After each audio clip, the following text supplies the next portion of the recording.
कैलाश पर्वत के ध्यानी की अर्धांगिनी मां सती ही दूसरे जन्म में पार्वती के रूप में विख्या हुई। उन्हें ही शैलपुत्री, ब्रह्मचारिणी, चंद्रघंटा, कूष्मांडा, स्कंदमाता, कात्यायनी, कालरात्रि, महागौरी, सिद्धिदात्री आदि नामों से जोड़कर देखा जाता है, जिन्हें दुर्गा, जगदम्बा, अंबे, शेराम वाली आदि कहा जाता है। वे सदाशिव की अर्धांगिनी है। माता की कथा।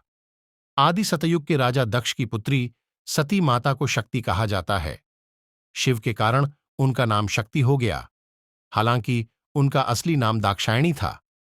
यज्ञ कुंड में कूदकर आत्मदाह करने के कारण भी उन्हें सती कहा जाता है। बाद में उन्हें पार्वती के रूप में जन्म लिया। पार्वती नाम इसलिए पड़ा कि वह पर्वतराज अर्थात पर्वतों के राजा की पुत्र, पिता की अनिच्छा से उन्होंने हिमालय के इलाके में ही रहने वाले योगी शिव से विवाह कर लिया। एक यज्ञ में जब दक्ष ने सती और शिव को न्योता नहीं दिया, फिर भी माता सती शिव के मना करने के बावजूद अपने पिता के यज्ञ में पहुंच गई। लेकिन दक्ष ने शिव के विषय में सती के सामने ही अपमानजनक बातें कही। सती को यह सब बर्दाश्त नहीं हुआ और वहीं यज्ञ कुंड यह खबर सुनते ही शिव ने अपने सेनापति वीरभद्र को भेजा, जिसने दक्ष का सिर काट दिया। इसके बाद दुखी होकर सती के शरीर को अपने सिर पर धारण कर शिव क्रोधित हो धरती पर घूमते रहे। इस दौरान जहां जहां सती के शरीर के अंग या आभूषण गिरे, वहां बाद में शक्तिपीठ निर्मित किए गए। जहां पर जो अंग या आभूषण गिरा, उस शक्तिपीठ का नाम वह हो गया। इसका यह मतलब न नवरात्रि पर्व में देश के विभिन्न हिस्सों में माता के जागरण और चौकियों का आयोजन किया जाता है। आज के युग में माता के जागरण का स्वरूप भी बदलता जा रहा है। जागरणों में आजकल गायक फिल्मी गानों की तर्ज पर माता की भेंटें ज्यादा गाते हैं और भक्तगणों को भी लगता है कि बस नाचो गाओ और प्रसाद लेकर आ जाओ। लेकिन ऐसा नहीं होना चाहिए।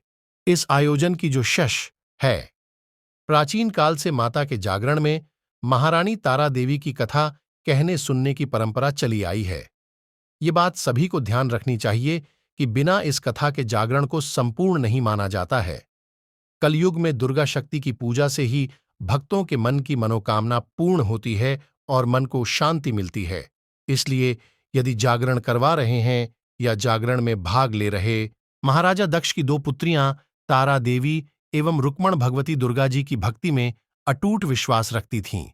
दोनों बहनें नियम पूर्वक एकादशी का व्रत किया करती थीं तथा माता के जागरण में प्रेम के साथ कीर्तन एवं महात्म्य कहा सुना करती थीं। एकादशी के दिन एक बार भूल से छोटी बहन रुक्मण ने मांसाहार कर लिया। जब तारा देवी को पता लगा तो उसे रुक्मण पर बड़ दूसरे जन्म में तारा देवी इंद्रलोक की अप्सरा बनी और छोटी बहन रुक्मण छिपकली योनि में प्रायश्चित का अवसर ढूंढने लगी। द्वापर युग में जब पांडवों ने अश्वमेध यज्ञ किया, तब उन्होंने दूत भेजकर दुर्वासा अर्ष सहित 33 करोड़ देवताओं को निमंत्रण दिया। जब दूत दुर्वासा अर्षि के स्थान पर निमंत्रण लेकर गया तो दुर्वासा बोले कि यदि 33 करोड़ देवता। दुर्वासा अर्षि ने देखा कि पांडवों ने उनकी उपेक्षा कर दी है, तो उन्होंने क्रोध करके पक्षी का रूप धारण किया, चोंच में सर्प लेकर भंडारे में फेंक दिया। इसका किसी को कुछ भी पता नहीं चला। वह सर्प खीर की कढ़ाई में गिरकर छिप गया। एक छिपकली, जो कि पिछले जन्म में तारा देवी की छोटी बहन थी तथा बहन के शब्दों को शिरोधार्य कर इस जन्म में छिपकली बनी,